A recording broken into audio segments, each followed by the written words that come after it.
Hello guys and welcome to my channel and this is Papa Dave. So for today's video guys, may ipapakita ko sa inyo na bagong senaryo ng client dito sa e-commerce. So dito sa trabaho natin sa e-commerce, ito yung maganda kapag marami tayong na-experience ng mga client, mas marami tayong senaryo na matututunan. Okay, dito ang target namin na customer ay yung mga seller. Usually mga customers natin, yung mga kagaya natin, mga buyer. So ito ang target namin na customer ay yung mga seller. So, ipaparinig ko sa inyo yung conversation ng client. Okay? So, meron kaming interview. So, hindi naman siya totally interview.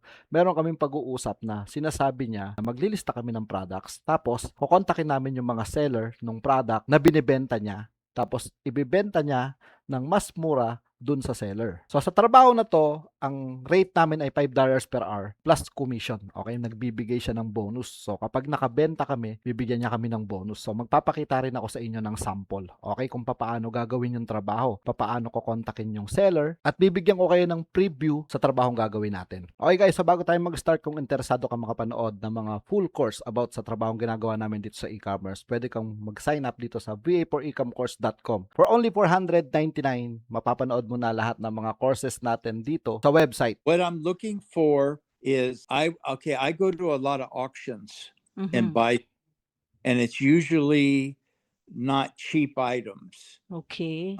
They can be expensive items. Mhm.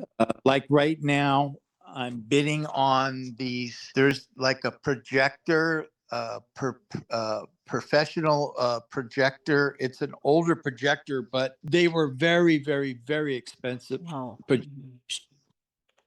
And I'm bidding on some of the projectors and the lenses. Mhm.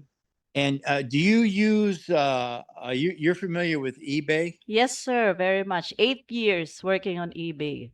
Okay, that's good. That's good. Mhm. So, okay, so I just not recently, not too long ago, Mhm. was somebody. I'm not very good at marketing. You know what I mean? But Mhm. I'm pretty good at buying. Mhm. Mhm.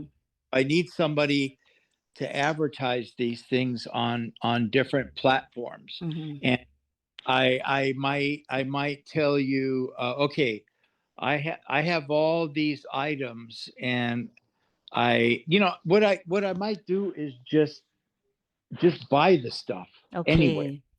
You know So what I I'll mean? be the one. Yes, sir. I understand. You'll just looking for items to sell, and I'll be working on listing, marketing. And finding out what, like, if I give you the items, find out what things sold for or what Mhm. they're worth. You know, one thing I've done before is this, Mhm. and I've been successful.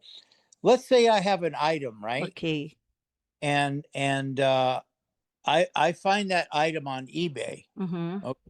That guy is selling it for a hell of a lot more than what I paid for it. All right. Mhm. Is there a way? I mean, I've done it before. And how do you feel about this?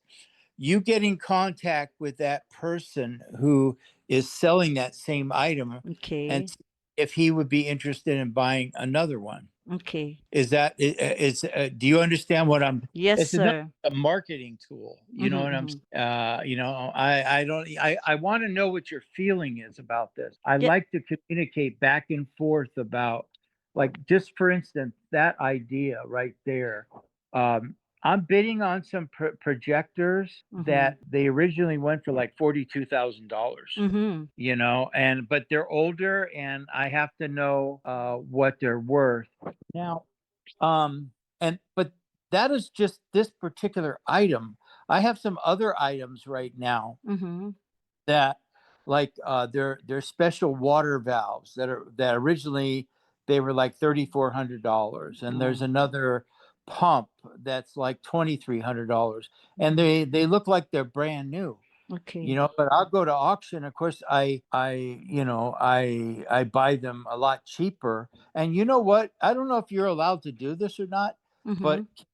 can you accept a bonus after the job is done? Okay, so cut muna tayo do'n 'no. So yun yung ibig sabihin ni client 'no. Bukod sa product listing, magma-market tayo or kagaya ng sa course natin dito sa VA for Ecom course, meron tayo ritong cross listing, okay. So yun yung gusto ni client, ima-market yung product kasi nga sobrang mahal. Mga $4,000 to $5,000 yung mga products. Tapos kapag nakabenta ka, So sabi niya kung tumatanggap daw ba kami ng mga bonus. So ito yung sinasabi ko na nagtatrabaho ka na ng $5 per hour, tapos meron ka pang commission kapag nakabenta ka. So ganito yung trabaho na ipapakita ko sa inyo. So ito yung sample nun. So halimbawa, no, meron siyang lens, camera lens ng Nikon Z600mm. Yan, so isi-search niyo yan, tapos hahanap kayo ng seller. Halimbawa, meron dito kasing mga seller na mga authorized seller, hindi yun yung target natin. Ang target natin dito yung mga ordinaryong seller lang, no? So halimbawa, meron tayo rito, ito yung Nikon Z180 600mm. So ang gagawin natin, binibenta niya to ng 1,600, yan, 1,600 yung lens ng Nikon or Nikkor Z180 600mm. Binibenta niya to ng $1,600. Ang gagawin natin ay kokontakin natin yung seller na to. So, kiklik natin yan. Yan. Tapos, makikita nyo naman dito sa contact seller, dito natin siya i-message. So, ganun yung gagawin natin. So, hindi lang dito sa eBay. Hahanap pa tayo ng ibang mga seller nung lens na to. Tapos, halimbawa, binibenta nyo na to ng 1,600. Sasabihin ni client, so, presyohan mo to ng 1,200. So, meron siyang profit na $400. Yun yung pinakatrabaho natin. Tapos, gagawa siya ng eBay store. Tapos, maglilista tayo ng mga products niya. So, kung magkano yung mga products niya. So, kagaya ng binanggit niya kanina, mga mamahalin, no? Mga projector, mga water pump. So, mga mamahalin yung mga products niya. So, ito yung maganda sa trabaho na to. Bukod sa may hourly rate ka na, may bonus ka pa or commission. So, ito lang yung magiging trabaho nyo.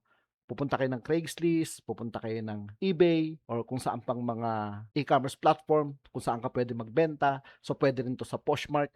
So, yun yung pinaka-target ng client na to. So, another scenario na naman to ng client. So, ngayon ko lang na-experience to guys, no, na ang bibentahan namin ay yung mga seller. So, yun yung maganda sa trabaho na to. So, paano kontakin yung seller na to? Click nyo lang yung contact seller. Yan. Tapos, pwede ka na mag-message dito. Yan. So, bibigyan ka ni client ng halimbawa, no, bibigyan ka niya ng script kung ano yung sasabihin mo.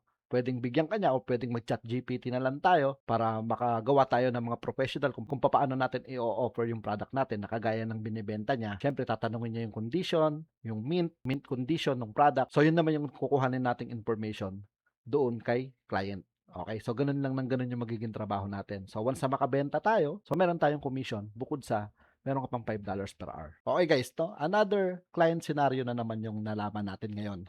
So sa mga naituro ko sa inyo, sa mga video na napapanood nyo dito sa channel natin, every time na makakakuha tayo ng experience, mga bagong experience para hindi kayo mahuli, no, sa mga senaryo ng mga client. So meron tayo yan dito sa YouTube channel natin. Okay guys, sana nakatulong sa inyo yung video na to. So yun lang po at maraming salamat.